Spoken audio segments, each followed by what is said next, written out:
ঈদৰ দিনা video' viral হৈছিল, আজি কিন্তু এতিয়ালৈকে আমি ভিডিঅ' দেখা নাই কোনো বিহুৰ দিনা। সেইটোৱে অসমৰ ৰাইজৰ কাৰণে দুৰ্ভাগ্য যে এই যিটো মুছলমান মানুহক তুষ্টিকৰণৰ যিটো ৰাজনীতি, এই ৰাজনীতিটো অসমৰ জাতীয় জীৱনৰ কাৰণে ভয়াৱহ।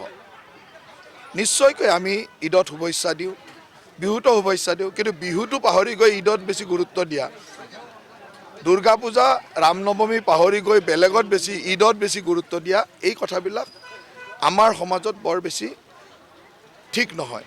নিশ্চয়কৈ আমিও ঈদতো শুভেচ্ছা দিওঁ, বৰদিনতো শুভেচ্ছা দিওঁ, সকলোকে শুভেচ্ছা, সকলো জাতি জনগোষ্ঠীক লৈ চলিব লাগিব। কিন্তু এজন হিন্দু মানুহে যদি নামাজৰ পথাৰখনত গৈ একেবাৰে নামাজ পঢ়াৰ গোটেই নিয়ম জানি নামাজ পঢ়ে, তেতিয়া অলপ সন্দেহ হয় যে আচলতে কথাটো কি। তেওঁৰ নামাজ পঢ়া যিটো দেখিলোঁ, এইটোতো একেবাৰে ইছলাম ধৰ্মী মানুহে নামাজ যোনে সদায় পঢ়ে তেনেকুৱা ধৰণে তেওঁ নামাজ পঢ়িছে, তেনেকুৱা নীতি নিয়মৰ মাজেৰে নামাজ পঢ়িছে। কিন্তু সেই একেই নীতি নিয়ম ৰাম মন্দিৰ প্ৰতিষ্ঠাৰ দিনাখন তেওঁক দেখা পোৱা নগ'ল, বা আজি বিহুৰ দিনাখন আমি দেখা নাই, বা তেওঁলোকৰ যেতিয়া মানে বিভিন্ন ধৰণৰ আমাৰ ব্যৱস্থা হয়, যেনেকৈ মেডাম মেফি হয়, সিদিনাখন আমি দেখিবলৈ নাপাওঁ। মেডাম মেফিত তেওঁত আহোমৰ সাজযোৰ দেখিবলৈ নাপাওঁ, কিন্তু ঈদৰ দিনাখন টুপিটো ঠিকেই দেখিবলৈ পাওঁ। সেইকাৰণে আমাৰ কাৰণে দুখ লগা, আৰু এই মানুহবিলাকে অসমীয়া জাতিৰ কাৰণে ভয়াৱহ।